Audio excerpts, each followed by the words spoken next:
ئێرە ڕادیۆی دەنگی گەلە.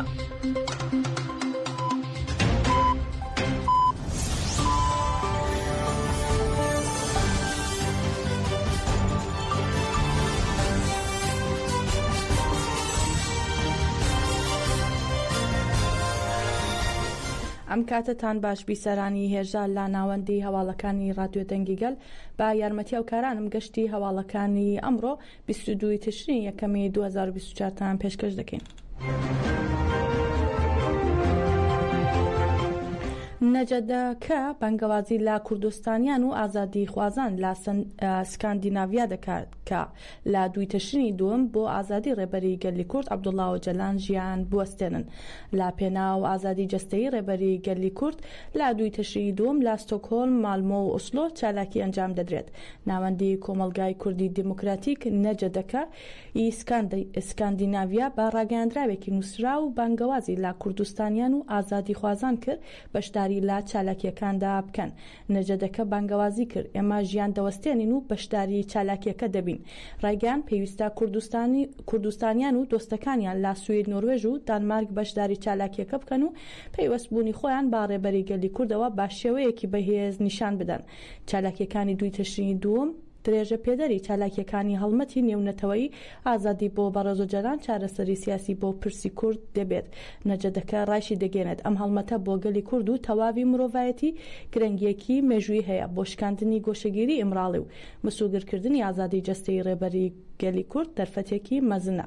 هەروەها نەجەدەکە ڕای دەگەیەنێت داخوازی سەرەکیان ئازادی جەستەیی ڕێبەری گەلی کوردە و دەشڵێت تا هەڵوەشانەوەی سیستەمی ئیمراڵی و چارەسەری پرسی کورد تێکۆشانمان بەردەوام دەبێت. پێویستە با شێوەیەکی بەهێز بەشداری ڕێپێوانەکانی ستۆکهۆلم، مالمۆ و ئۆسلۆ بکەین و دژی ئەو هەموو ناحەقیانەی کە لە کەسێتی ڕێبەراپۆدا بەرامبەر گەلی کورد دەکرێت بڵێن ئیتر بەسە.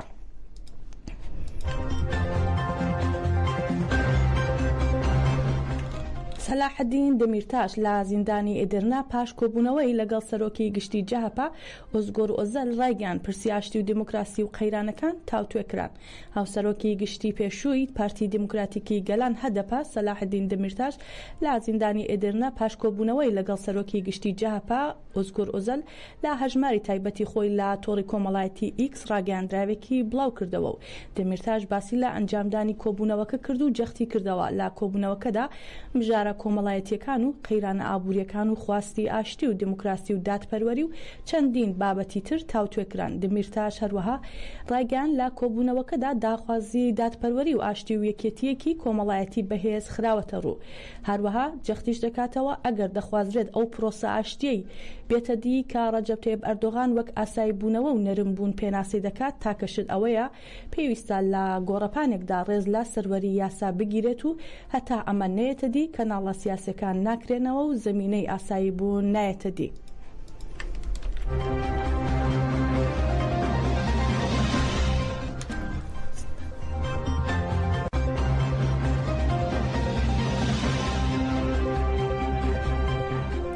ئەنجامی دەنگ و کورسی لایەنەکان لە هەڵبژاردننی پەرلەمانی هەرێمی کوردستاندا ڕاگەیاندرا. با گوێرەی ئەنجامە بەرایەکانی هەڵبژاردننی پەرلەمانی کوردستان پارتی هێزی یەکەم، یەکێتی هێزی دووەم و نەوەی نوێ هێزی سێیەمن.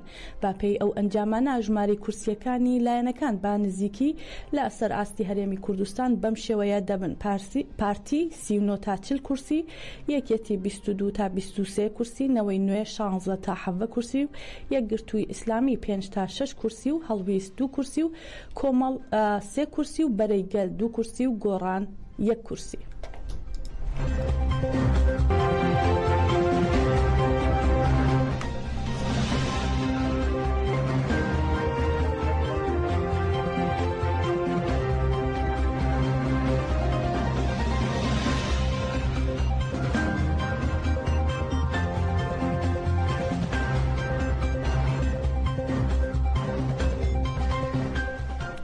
سەرۆکی ڕێکخراوی تۆڕی شەمس ڕایگەیاند لە کاتی چاودێریکردنی هەڵبژاردنەکەی پەرلەمانی کوردستان زیاتر لە 120 سکاڵای لایەنە سیاسیەکان تۆمار کراوە.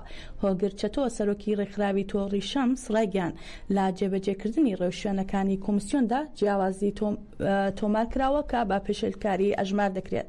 ئاماژەی بەوەش کردووە لا هەندێک بنکە و وێستگە دوورخستنەوەی بریکاری لایەنی سیاسی و چاودێرانی ڕێکخراوەکەیان تۆمار کراوە و ئەوەشی خسەڕوو کە بەهۆی گرفتی نەخوێندنەوەی پەنجەمورەوە خەڵکێک لە دەنگدان بێبەش بوون.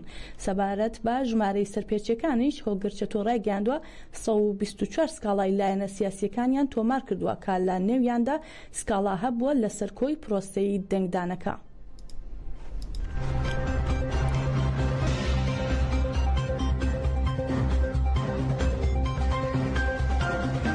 ئەندامێکی تیمی ڕاگەیاندنی کۆمیسیۆنی باڵای سربەخۆی هەڵبژاردنەکانی عێراق ڕایگەیاند بە دوواداچوون بۆ ئەو پێشلکاریانە دەکەن کە لە هەڵبژاردننی پەرلەمانی هەرێمی کوردستان تۆمار کراوە و دەشڵێت هەمیشە کۆمیسیۆن گرنگی بەو راپۆرتانە دەدات کە لەلایەن کۆمەڵگەی نێودەوڵەتیەوە دەردەچێت. حەسەن هادی ئەندامی تیمی ڕاگەیاندنی کۆمیسیۆنی باڵای سربەخۆی هەڵبژاردنەکانی عێراق سەبارەت بە پێشلکاریەکان لە هەڵبژاردننی پەرلەمانی هەرێمی کوردستان ڕایگەیاند لێژنێکی تایبەتمەند با سکاڵاکان هەیە کە سکاڵاکان با سوور زەرد سەوز پۆلین دەکات. ئاماژەی بەوش کردووە لا پارێزگای هەڵەبجە هەموو سندوقەکان کراونەتەوە و دوایکردنەوەی ئەو سندوقانەی ماون ئەنجامی کۆتایی هەڵبژاردننی پەرلەمانی هەرێمی کوردستان ڕادەگەێنن و تا ئێستا 93.99 لە 100 سندوقەکان کراونەتەوە. ئەمە لە کاتێکدایە ڕۆژی 18 ئەم مانگە هەڵبژاردننی تایبەت بۆ شەشەمین خۆلی پەرلەمانی کوردستان و ڕۆژی 20 مانگیش دەنگدانی گشتی بەڕێوەچوو بە پێی زانیاریەکانی کۆمیسیۆنیش لە دەنگدانی گشتی 71 سکاڵا تۆمار کراون.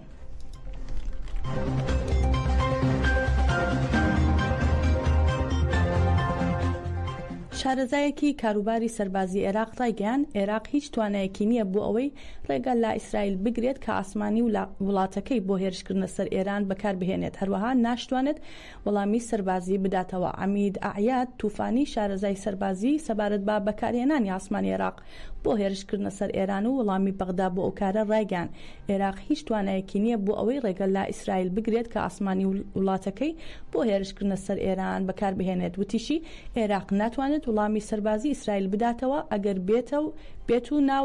بێتە ناو ئاسمانی وڵاتەکەیەوە بۆ لێدانی ئێران. تەنیا ئەوەی دەتوانێت بیکات ئەوەیە کە ئەم بابەتە ڕەت بکاتەوە و ئیدانەی بکات. ئەگەر ئەوە ڕوو بدات بێگومان پێشلکردنی سەروەری عێراق و مەترسی لەسەر ئاسایشی نەتەوەیی هەیە.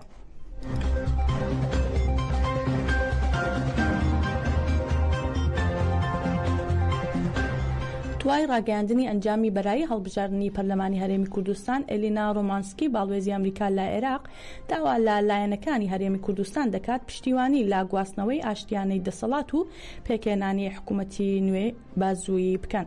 ئێلینا ڕۆمانسکی دەڵێت کارمەندانی نوێنەرایەتیمان لە عێراق لە ڕۆژانی 18 و 20 تشرینی یەکەم چاودێری پرۆسەی هەڵبژاردنیان کرد. لە ناوەندە جیاوازەکانی دەنگدان لە ناوچەکەدا ستایشی هاوڵاتیانی هەرێمی کوردستان دەکەین بۆ پابەندبوونیان بە دیموکراسی.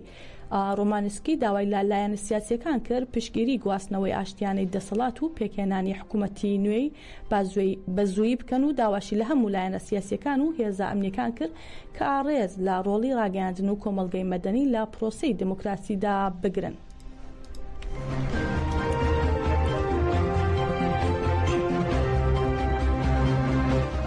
هێزەکانی سووریای دیموکراتیک ئەنجومەنی سەربازی دەیرۆزور و ئەنجومەنە سەربازیەکانی دیکەی لا دەیرۆزور ڕێخستنەوە. لا کۆتایی مانگی ئابی 2023دا لە شاری دەیرۆزور دوای ئەوەی ئەحمەد ئەلخەبیل ئەبوو خولا سەرۆکی ئەنجومەنی سەربازی دەیرۆزور لە پۆستەکەی دوورخرایەوە باهۆی تێوەگلانی لا پێشلکاری و تاوان گرژی و ئاڵۆزی لەو شارەدا ڕوویدا. هێزەکانی سووریای دیموکراتیک لە ڕاگەیاندراوێکدا دەڵێن ئەرکی سەرکردایەتی کردنی ئەنجومەنەکە بە ئایەت تورکی ئەلخەبیل ئەبوو عەلی فولاس پێردراوە. هەسەدا دەڵێت بڕیارەکە لە کۆبوونەوەیەکی فەرماندەی گشتی هێزەکانی سووریای دیموکراتیک دراوە.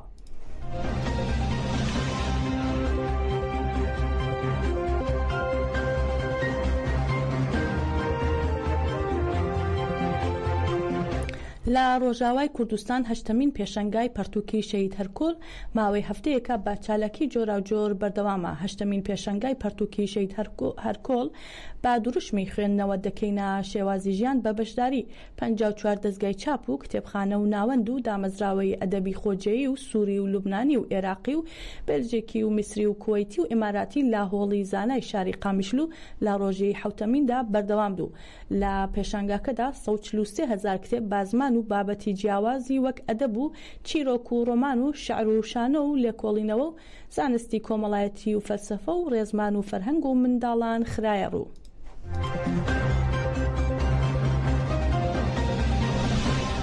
ئاژانسی هەرانە بڵاوی کردەوە لە 6 مانگی یەکەمی ئەم ساڵدا لە ئێران 78 ژن و کچ کوژراون و دەشڵێن زۆرینەیان بەهۆی کێشەی خێزانی یان بە پاساوی شەرەف کوژراون. ئاژانسی هەرانە ڕایگەیاندووە لە 6 مانگی یەکەمی ئەم ساڵدا لە ئێران 78 ژن و کچ لەلایەن بنەماڵەکانیان بە هۆکاری جیاجیا کوژراون و زۆرترین حاڵەتیش لە مانگی ئابی ئەم ساڵدا بووە کە 21 ژن کوژراون. ئاماژە بەوەش کراوە زۆرینەی ئەو ژنانەی باهۆی کێشەی خێزانی یان بە پاساوی شەرەف کوژراون دەشڵێن لە مانگی نیسان 16 حاڵەت، لە مانگی ئایار 11 حاڵەت و لە مانگی حوزەیران 8 حاڵەت و لە مانگی تەموزیشدا 14 حاڵەت و لە مانگی ئابدا 21 حاڵەت و لە مانگی ئەیلولدا 8 حاڵەت کە لە 44 شاری ئێران تۆمار کراوە.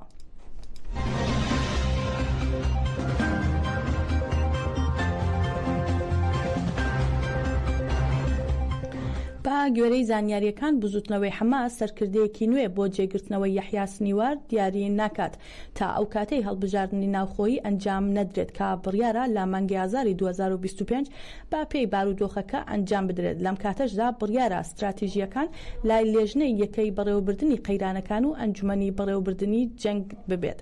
لێژنەکە لە 5 بەرپرسی باڵای بزوتنەوەی حەماس پێک دێت، ئەوانیش خەلیل حەیە کە بووە بابەرپرسی مەکتەبی سیاسی لا غەزە، زاهیر جەبارین بەرپرسی حەماس لا کەرتی ڕۆژاوە و خالد مەشعەل بەرپرسی حەماس لا دەرەوەی وڵات و محەممەد دەروێش سەرۆکی ئەنجومەنی شۆرا و ڕۆحی مشتەهی یاریدەری سنیوار.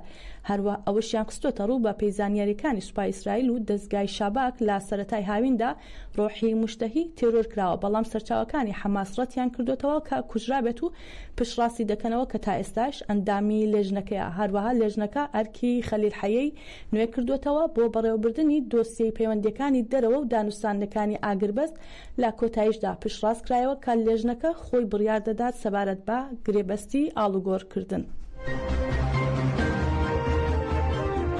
بەڕێزان هەواڵەکانمان پێشکەشکردن بمێنن لە خۆشیدا.